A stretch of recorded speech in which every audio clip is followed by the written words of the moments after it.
ব্রাজিলের সাথে ২ গোল করে গোল্ডেন বুটের দৌড়ে মেসি এমবাপ্পেকে ছুঁয়েছে আর্লিং হাল্যান্ড। এত ইম্পর্টেন্ট ম্যাচে গোলের পরও নেই কোনো বড়সড় সেলিব্রেশন। আগামী ম্যাচে ইংলিশ ফ্যানদের সামনেও কোনো অতিরিক্ত উচ্ছ্বাস দেখানোর সম্ভাবনা নেই ম্যান সিটির এই স্ট্রাইকারের। কিন্তু কেন?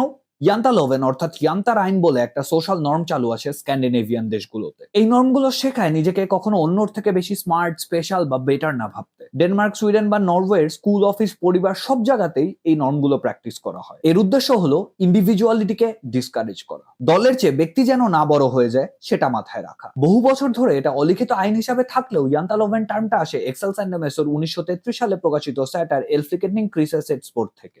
গল্পে কোনো ব্যক্তি যদি নিজেকে অন্যদের থেকে আলাদা ভাবতে চায় তাহলে কাল্পনিক সেই স্ক্যান্ডিনেভিয়ান শহর ইয়ান্তের বাসিন্দারা তাকে একবারে ধুয়ে দেয়। এমন পর্যায়ে আমরা দেখি হাল্যান্ড 28 বছর পর নরওয়েকে বিশ্বকাপে এনেছে, কোয়ার্টার ফাইনাল পর্যন্ত নিয়ে গিয়েছে। নরওয়ের বিশ্বকাপে মোট 17টি গোলের 7টিই তার। তারপরও নেই কোনো ব্যক্তিগত উচ্ছ্বাস, শুধু ম্যাচ শেষে টিমমেটদের সাথে সেই ভাইকিং রো। তবে স্ক্যান্ডিনেভিয়ার সবাই যে ইয়ান্তালোভেন মেনে চলে সেটা ভাবার কোনো অবকাশ নেই। এর জ্বলন্ত উদাহরণ সুইডিশ ফুটবলার জলাতান ইব্রাহিমোভিচ। এখন প্রশ্ন হচ্ছে, তারকা হয়ে মাটির কাছে থাকাই কি হাল্যান্ডকে আরো আলাদা করে তুলেছে?